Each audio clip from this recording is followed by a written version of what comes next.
تو میرا رب کہہ رہا وخفض، لوگوں کی بدتمیزی کے آگے ذبح ہو جا، لوگوں کی بد اخلاقی کے آگے ذبح ہو جا.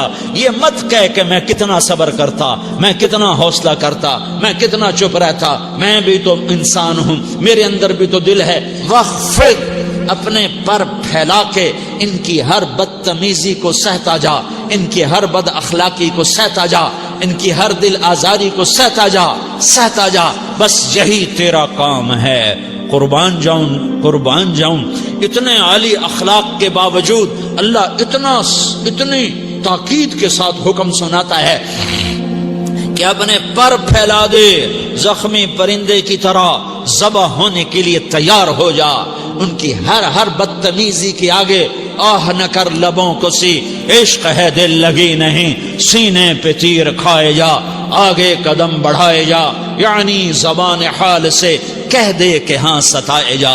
وہ یہ کرتا ہے، وہ یہ کرتی ہے، اسے یہ نہیں آتا، اسے یہ نہیں آتا، اسے وہ یوں سناتی ہے، وہ یوں سناتا ہے، وہ یوں کرتی ہے، وہ یوں کرتا ہے. یہ آج کے اخلاق ہیں. کوئی آنکھ ایسی نہیں ہے جو خوبیاں ڈھونڈے.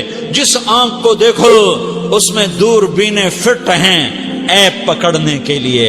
کاش کوئی آنکھ ہوتی جو خوبیاں دیکھتی، کوئی زبان ہوتی جو خوبیاں بولتی.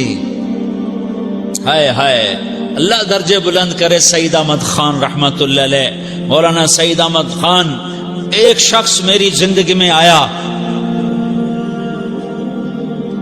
یہ سارا مضمون میں اس کی صحبت سے سمجھا ہوں، کتابوں سے نہیں سمجھا. مجھے کتابیں زبانی یاد تھیں، میں کتابوں کا حافظ تھا، لیکن اللہ کی قسم میں مضمون کتابوں سے نہیں سمجھا. یہ میں اس بندے کی صحبت سے سمجھا کہ اخلاق سیکھنے پڑتے ہیں. اخلاق سیکھنے کی چیز ہے، یہ پڑھنے سے نہیں آتے، یہ پڑھانے سے نہیں آتے. ممکن ہے بخاری پڑھانے والا بد اخلاقی کے انتہا پر ہو، بخاری پڑھنے والا بد اخلاقی کے انتہا پر ہو، کہ یہ چیز پڑھنے سے نہیں آتی، سیکھنے سے آتی ہے. پڑھا، کتابیں زبانی یاد کی، چٹائیوں کے ساتھ سل کے بیٹھ کے پڑھا، نہیں سمجھ میں آئے. ایک ہستی کو دیکھا، ایک اخلاق والے کو دیکھا، اس کے ساتھ چند صبحیں گزری، چند شامیں گزری جو میری زندگی کا سب سے قیمتی اثاثہ ہیں. تو پھر مجھے پتا چلا کہ اخلاق کسے کہتے ہیں، اور اخلاق بھی سیکھنے کی چیز ہے، اور اخلاق ہی انسانیت کا نام ہے. بد اخلاقی ہے تو انسانیت نام کی شے کوئی نہیں.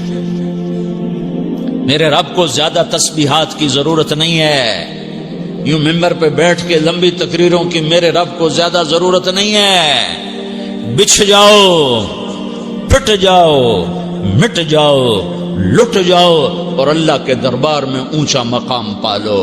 لوگوں کی سہنا سیکھ لو، لوگوں کے زخم سہنا سیکھ لو، لوگوں کی لگائے ہوئے نشتر، لوگوں کے لگائے ہوئے زخم چھوڑ دو رسنے کے لیے، چھوڑ دو گھاؤ بننے کے لیے، چھوڑ دو انہیں گہرا ہونے کے لیے. یہ جتنے گہرے ہوں گے اتنا تم اللہ کو محبوب نظر آؤ گے. تو بچا بچا کے نہ رکھ اسے، تیرا آئینہ ہے وہ آئینہ کہ شکستہ ہو تو عزیز تر ہے نگاہ آئینہ ساز میں. اسے ٹوٹنے دو، اسے ٹوٹنے دو. توڑنے والوں کو کہہ دو آ جاؤ ادھر آ ستمگر، ہنر آزمائیں تو تیر آزما، ہم جگر آزمائیں. لوگوں کو بولنے دو، عورتوں کو بولنے دو، تم سنتی جاؤ اور سہتی جاؤ اور پیتی جاؤ اور اف نہ کرو اور آہ نہ کرو.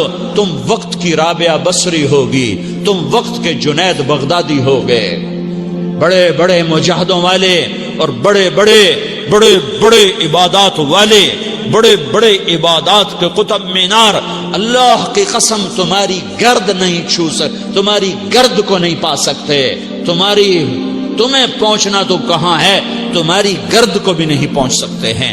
اگر تم اپنے اخلاق قابو کر لو، اپنی زبان پہ قابو کر لو، لوگوں کی دل آزاری پہ چپ رہنا سیکھ لو، لوگوں کی تکلیف پر چپ رہنا سیکھ لو، اور لوگوں کی بدتمیزی پر چپ رہنا سیکھ لو، اور برے سے اچھا بننا سیکھ لو، برے کے سامنے مسکرانا سیکھ لو، تانے سن کر بھی مسکرانا سیکھ لو، تو تمہیں زیادہ نفلوں کی ضرورت نہیں پڑے گی. تمہیں لمبی لمبی تہجد کی ضرورت نہیں پڑے گی، تم وہاں پہنچو گے جہاں کوئی نہ پہنچ سکے گا، تم ادھر جاؤ گے جہاں کوئی نہ جا سکے گا، تمہارے مقامات کو کوئی پا نہ سکے گا آخرت میں، نہ دنیا میں نہ آخرت میں۔ اپنے اخلاق بناؤ، اپنی آخرت کو بنانا ہے تو اس نفس کو پاکیزہ کرو۔ یہ نفس پاک ہوتا ہے دو باتوں سے، ایک عبادات سے، ایک اچھے اخلاق سے، اور یہ غلیظ ہوتا ہے، ناپاک ہوتا ہے عبادات کو چھوڑنے سے اور بد اخلاقی کا شکار ہونے سے۔ بد اخلاقی سب سے بڑی غلاظت اور کبیرہ گناہ سب سے بڑی غلاظت ہے۔